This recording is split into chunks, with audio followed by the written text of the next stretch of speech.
Sur un marché, vous avez plusieurs facteurs qui contribuent à sa compétitivité, à son attractivité.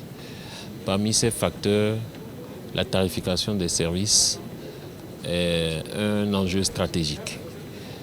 Très tôt, dès que le marché a été créé en 1998, avec les premiers acteurs et tenant compte du caractère communautaire du marché, c'était avéré nécessaire de mettre en place un dispositif harmonisé. Et donc, les autorités de l'Union à l'époque avaient retenu quand même que le marché étant sur plusieurs pays, qu'il puisse y avoir un dispositif d'homologation des tarifs.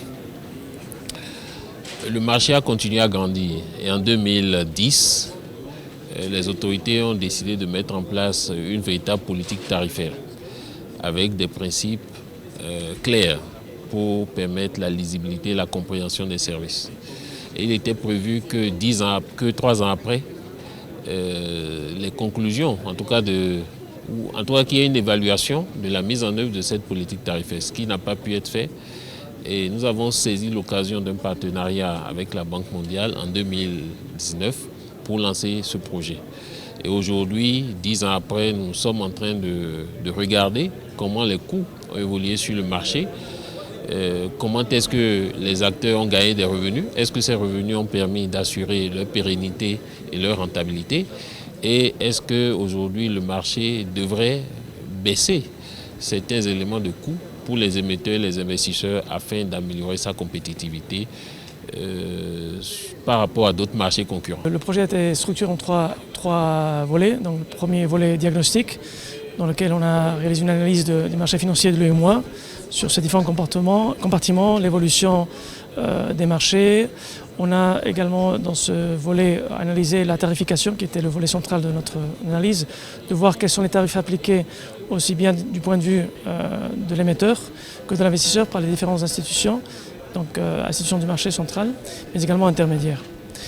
Le projet ensuite a abordé donc une modélisation qui cherchait à savoir quelle serait en fait la marge des institutions de marché pour réduire leur tarification sans pour autant compromettre la viabilité économique et financière de leur business.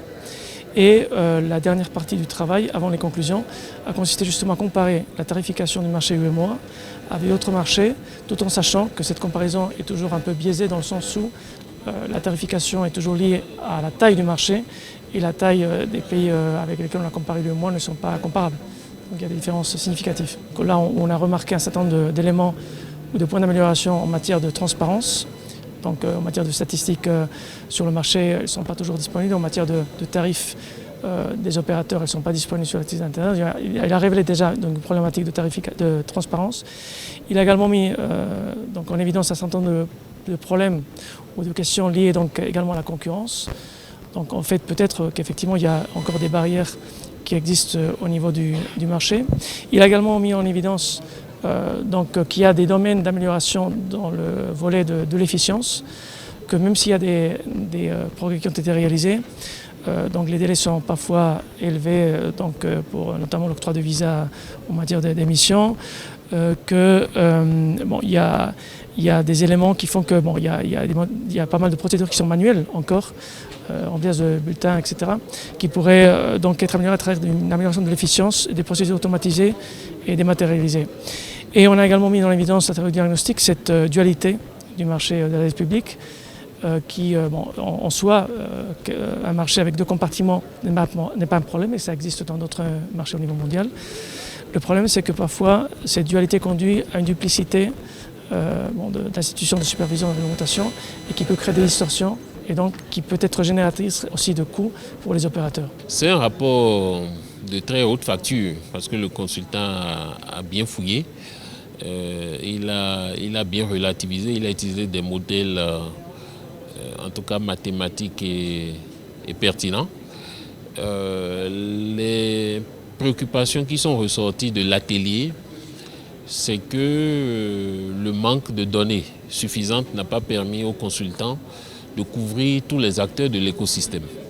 Et donc aujourd'hui, c'est ça le challenge, parce que le rapport risque d'être regardé uniquement par rapport aux acteurs les plus importants, alors qu'il doit couvrir tous les acteurs, puisque tous les acteurs, un principe que le Conseil des ministres a retenu, c'est que tous les acteurs contribuent aux revenus et aux coûts du marché.